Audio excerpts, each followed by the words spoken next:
We are blessed, we are humbled, and we are determined. What's going on, everybody? Welcome back to another episode. We are here again. It is your host, Fabian Reyes, and I'm moving around a little bit because we are doing a solo podcast tonight. I'm very excited, and it's really crazy how we bring on guests. We bring on people that are close to me, family, friends, and we talk about their trial, their tribulations, their why. And we've never really got into BHD's why and how it became to be. The start of season 2, I know I had talked about what really went down with me, what my story was about. I took the whole segment to really go dive in deep and let you guys know where I was standing, where I started from, how I got there, and where all this came to be. So I think it's most important that we tell BHD's story now. And like I mentioned in the first episode, if you haven't listened to it yet, it was kind of a weird time, 2017, 2018. We're going to flash back to that point for a while and kind of jump around to get to the end point of this. But BHD was really made up in 2018. I started it in 2018. Like I said in the story, if it wasn't for KRUX, NMSU, the Crux radio station, the family there that really introduced me to podcasting and really introduced me to what it was like to be a part of a creative realm, a creative circle.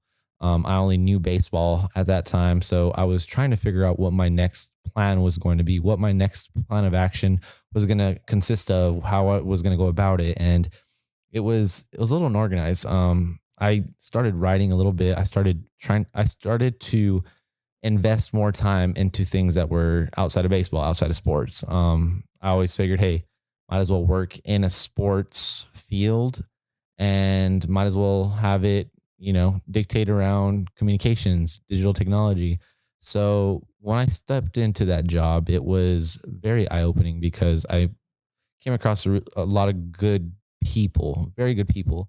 And I went in there, put my ego aside, and I said, look, I'm here. I really want to do this, this, and this. I need to start somewhere. How can you help me?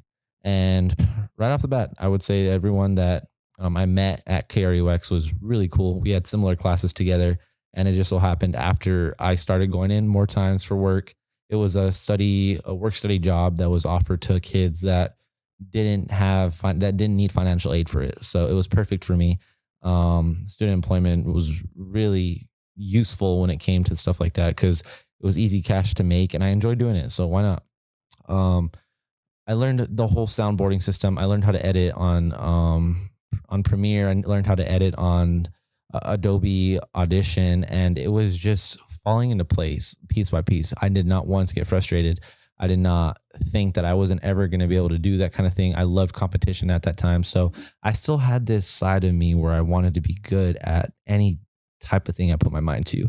So kind of going back a little further in 2017, I was at Luna and I knew that I was going to stop playing baseball. So I figured, okay, let's go get a degree. Let's put it as something to use and let's do something that no one else is trying to do. That was my biggest thing. I always wanted to take pride in being different and having a different perspective in life and having something that stood out about me that kind of put me aside to the regular crowd.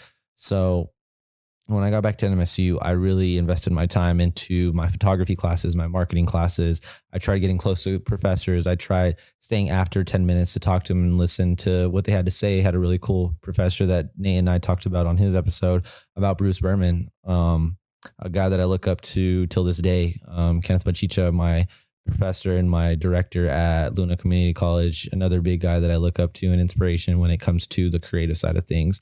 David Martin in high school, my multimedia teacher, another person that really paved the way into getting me to this point. So I want to say thank you to all those people because they really they crafted me into this creative side. And if it wasn't for them, I wouldn't be sitting here. So thank you guys. But moving back to 2018, I knew I wanted to do something big. I was working in El Paso, like I talked about in my story, driving at 5, 6 o'clock after my second job, coming back home at 3 a.m. while I still had my KRUX job. So I was holding 3 jobs at that time. I knew every time I was driving home at 2 or 3 a.m. that it was going to pay off, whether it was cold outside. I was working in a warehouse. Dude was really cool, owned his own bat company, learned how to make the bats. On top of that, I also did all the marketing. I made calls to take care of the Wi-Fi. I was controlling inventory. I was running the store. It was just so many different things that I learned, and I had to take initiative on my own. If I didn't know something, I had to look it up on Google. If I needed help on Photoshop, I needed to look up a YouTube video. Like all of that kind of stuff I was doing for myself. I was taking the classes, so I knew a good amount of it, but all the little details that go into it that you can't learn from a professor and you have to look out for your own, I did that. So it was cool to see how independent I was, and I think it really set a standard for me where I was like, dang, this is really the capacity of roles that I can play in a job, in a career in corporate America at the time. Because I didn't see myself not working in corporate America. I was making a check, and it was the first time I ever made a real check in my life. I was 22 years old at that time, so I was like, dude, this is cake. I was living at home, didn't have to pay for any type of rent, insurance, other than my phone. And I was just seeing that $300 check and was like, oh, I'm gonna save this. I'm gonna use this. So all in all, I learned so much from the El Paso job, and it carried over to my Carry UX job. I was also writing blogs every week.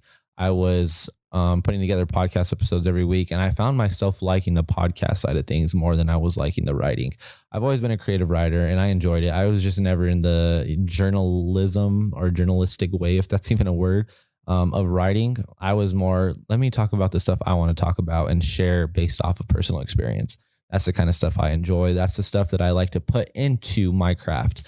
So I had some decent stories, but my podcast was doing fairly well. I had my parents listening to it. I had some family members, the guests that would come on, family, friends of theirs. So it's the micro community that was inside my podcast just kept growing and growing by the episodes.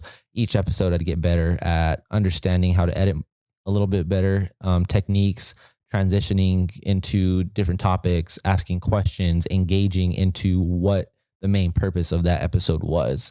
And I think that's where I've built BHD to what it is now because of the stuff that I was doing early on. I wanted to make sure I was making a podcast that my name was going on, that people knew, hey man, this doesn't sound too bad. Or this, you played baseball your whole life. Are you sure? Are you sure there's no interest in multimedia or podcasting? And at the time that I started this podcast, guys, podcasting was not very big. 2017, 2018 was, we had like Barstool, we had Caller Daddy, and those are the huge podcasts.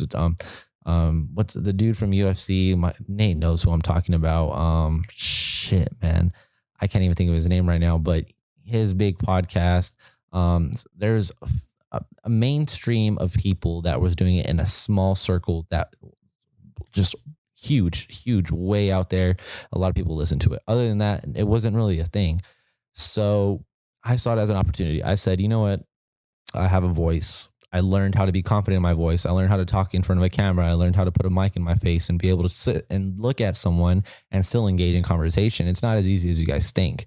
It's like you get a camera in front of yourself and you have to put together a 1 minute speech for your speech class. And you're like, oh, I can do this. I know all about this topic. And you sit down and you can't think of anything to say. It's the most challenging thing ever. Your ego gets played with a little bit and your confidence level gets tested a little bit because sometimes you don't like the way you look in your face. You have insecurities that you look at and that's all you ever see. So it can be challenging at times to really just invest the energy and conviction in, I'm going to get this done and this is how I'm going to do it. And if it comes out to me like shit, I still think that we can work around it on the post-production side of things. So putting that aside, Power Hour with Fobs was a learning curve. It was a huge milestone for myself. I was so proud and I felt accomplished when I left Crux and saw how many episodes I put together, how many seasons we put together. I was with Crux for 2 years. I would say 3 semesters, so a year and a half. So in the time of a year and a half, I was able to put together 2 seasons of episodes, which I think accounted to maybe 15 to 18 episodes. And in those 15, 18 episodes, I maybe only had 2 to 3 people that came on more than once. Everyone else was brand new. First episode ever was with Sue from Shaka Boom. And that was such a cool story that we shared with Ray and Sue. They were amazing community people that were a part of the Las Cruces community and just shared their business, shared their family, shared their experiences with many people, really cool episode to start off with. And then getting into other people like Bryce Rewalt, a big one that kind of platformed and put Power Hour with Fobs where it needed to be, because at the time Bryce Rewalt was living out a story that was literally a fantasy. And then Henry Montoya, who was a big time entrepreneur who ended up having a lot of success and building his own gym. So people like that are the ones that keep me going. They're seeing how they started and where they were at that time, just like how I was there with Power Hour with Fobs, and seeing them where they're at now. It's such an evolution. And like, there's so much that they've done from 2018 to 2022, and it's all credit to the work that they've done. And I can't give them anything but props. I'm glad to say, hey, I had them on Power Hour with Fobs when I had that going on. And it's cool to look back at. So to kind of move forward, I was doing podcasting for a year and a half at Crux. That's the truth. Power with Fobs lasted a total of a year. So I would say 8 to 10 episodes I put together where they were branded Power Hour with Fobs. Now, why did I choose Power Hour with Fobs? Power Hour with Fobs was not even a thought. It was more of a, how can I get something catchy and on paper so it could stand out. I was working at the Boys and Girls Club at the time. Luckily, copyright infringement wasn't a huge deal based off of my 6 listeners that I had on a week on an average. So Power Hour was a block time that we had at the club for the kids to get their homework done, called it Power Hour. It was, just, it sounds good. Like, it just, oh, okay, cool. An hour podcast, and our podcast was good at the time. Power Hour just has that like feel, that vibe to it. And then you add, my nickname, Power Hour with Fobs. It just like, it sounded good. It was like a cool little radio station. So it hit. I enjoyed it. I started thinking of other things. I'm like, okay, well, I have a semester left. How can I rebrand this, and how can I move forward with something that's going to stick, and the longevity of it is going to be something that I'll look back at 2030 and say, dude, this is where we started. So I started thinking of names. I started jotting down stuff. And at this point, I was really in touch and feel with my creative side. And I felt so strong and powerful. And I felt like I had all of the capacity to get the stuff done that I wanted. So I was writing down things, and then I started thinking, I was like, all right, I don't like any of these. Like, I can't even remember what I came up with, but it didn't hit. It didn't feel right to me. So I started thinking, I was like, what can I do that represents me, represents my family, and sticks, and it flows, it sounds good. So I was like, okay, let me start writing down words. Let me start writing down pillars, values that I was raised with. And lo and behold, it came down to 3 words: blessed, humbled, determined. And I was like, ooh, that's pretty hard. I like that. Blessed, humble, determined. It's a lot to say. Like, that's the first like, I would say con that I saw about it was, man, when someone asked me like, oh, what's your brand, or what do you do? Blessed, humble, determined. Like, it just, there's so many, you got to enunciate it, and it takes forever to say. But I was thinking about it, and I was like, blessed, humble, determined, acronym, BHD. And I was like, oh, that's hard.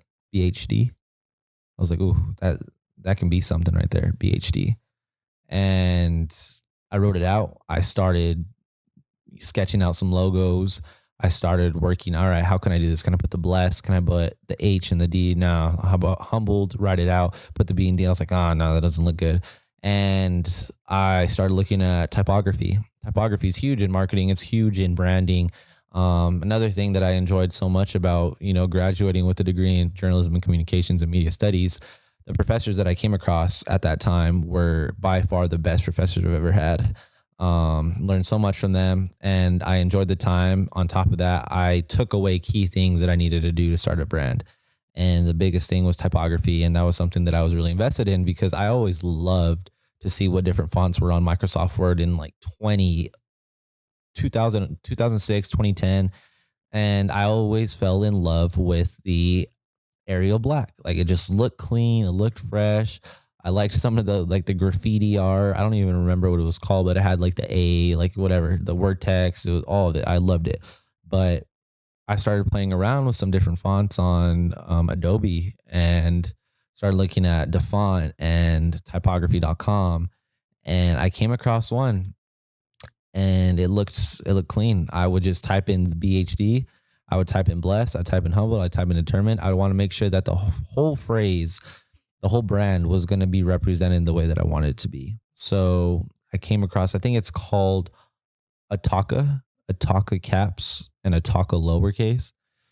And man, it's the font that it's in right now, guys. Since 2018, Bless Humble Determined has not changed the branded font. And to me, that shows me one, it is strong enough to hold that by itself at any given time. And two, after 4-5 years of claiming BHD, it has not gotten one bad review on it or how it looks. Made 2 shirts already. Everyone loved them. And it's just the beginning process of what it can be. So those 2 things right there, Bless Humble Determined was a huge win for me. I was like, oh man, this is it. I didn't even have to think that much into it. I was like, Bless Humble in terms of saying yes or no to the name, not in terms of the process, but the process was long, but I enjoyed it. Bless Humble Determined, I said, this is it. I said, Mom, Dad, I want to picture this. Okay. I'm going to start a brand. I said, oh, okay, that's cool. What are you going to do with it? I said, I want to make an impact in as many individuals' lives as possible by being blessed, humbled, determined. I was blessed because I was born into a family that raised us to be good people, that raised us to put others before themselves, and raised us to be loving, caring, and as trustworthy as possible. I was humbled because I got cut at a D1 school. I embarrassed myself. I thought I was bigger than the game. I thought I was bigger than the game, and I was doing more for the game than the game was doing for me. And I'm determined because I want to do the things that I know can make an impact in these people's lives. I'm determined because I looked at how low I got when I wasn't making it in baseball, and I said, I never want to be here again. So now I'm determined to spread my knowledge, my experience with other kids, with other people that have gone down the same path and feel like there is nothing else left for them besides the thing that they failed at. And I was like, boom, that's it, man. That is the direction. That is my ticket to be great. You know, they always say you get one chance at being great. You get one chance at doing, something phenomenal. And I take it with a grain of salt. I mean, I'm not going to sit here and say that, I take every good thing in my life for granted, but I do feel like we have every right and we have all of the control in the world to be as great as we want to be. If it was now, if it was 2 years before then, every time I look at a situation, it's a learning lesson. There's a lot of change going on in my life right now. Work, life, just certain things that I'm doing that I'm noticing that it's probably a bad habit and I need to get out of. We're always learning, and I try to put myself in uncomfortable situations so I can learn from it and I can be better than I was the day before. And it can get challenging at times. It really can. But in terms of BHD, I feel like it is only as good as the people that I have in it. It is only good as the work I put into it. And with BHD, I mean, we've been doing BHD podcasting since 2018 of the spring. So it fell off, came back to it after COVID, moved to Arizona, picked it up again, tried starting a season 1 of BHD Tempe, rebranded in a way. I would say BHD was here. BHD Tempe took like a sideways branch to it. It was like corporation foundation. So I tried BHD Tempe on podcasting when I first got here in Arizona, and I didn't like it. I thought it was going somewhere. I was doing the right things. It was getting a lot of hits. TikTok was blowing up. They loved it. It was at the time where podcasting was at its peak and people were more invested into it. People were listening to it, and it just fell off. It was on me. I got so high in more the engagement that it was getting than the actual process and the joy of actually doing the work. So that stopped for, I would say, almost 8 to 10 months. I had to return all of the gear that I was doing for my podcasting. And lo and behold, I met Olame and I was like, you know what?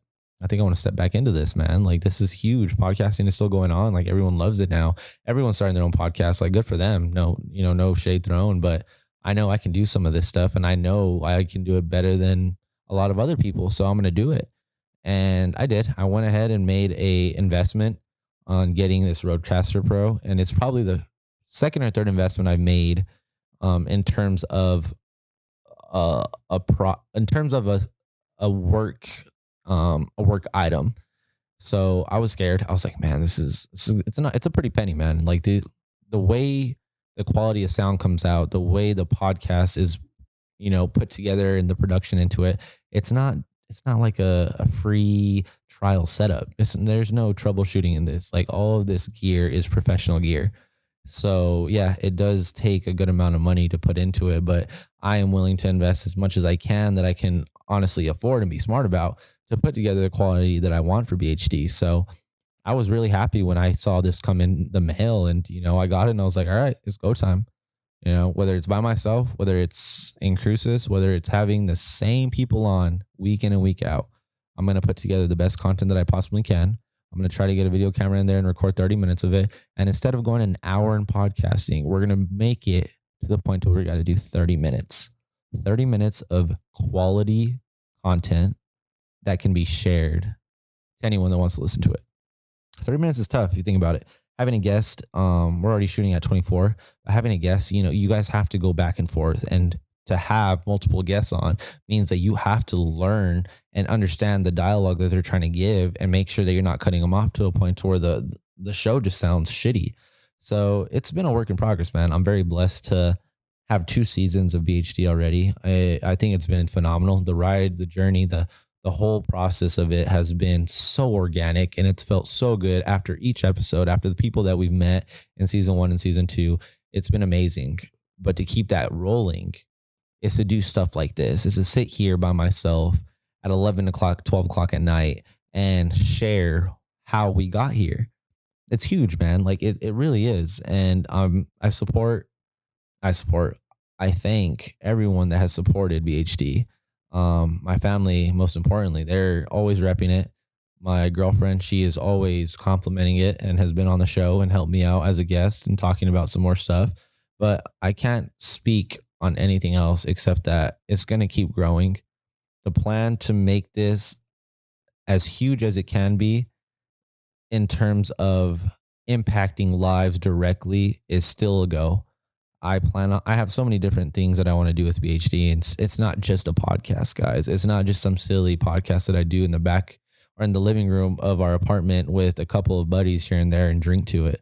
No, it's so much more, and more ideas are coming. I'm going to be releasing a few more things in these next couple of weeks. In the next month, we're going to have probably more apparel come out, but it all needs to come out at the right time. I don't just sit here and say it's going to come out and it comes out next week, because I need to make sure that the work is reflecting everything that is coming out with it.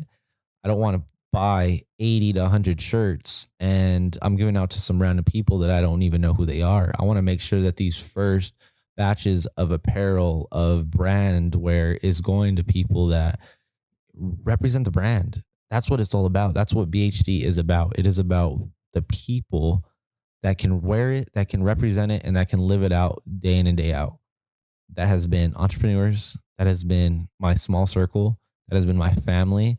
And that has been people that are just good people and living out the life they want to live.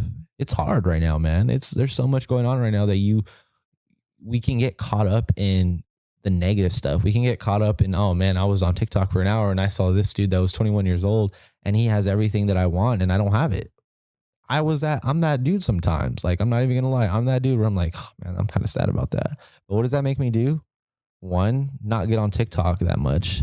2, when I am on TikTok, I'm only posting my content and trying to filter out all the content that I don't want to see, because at the end of the day, the comparison, the negativity that you get through it is just it's so fucked up. And we don't deserve that. No one deserves to be unhappy. Not even my greatest enemies do I ever wish to see them have a bad day. I just want to make sure that I am learning from my past mistakes and that I can keep growing and that BHD can keep growing.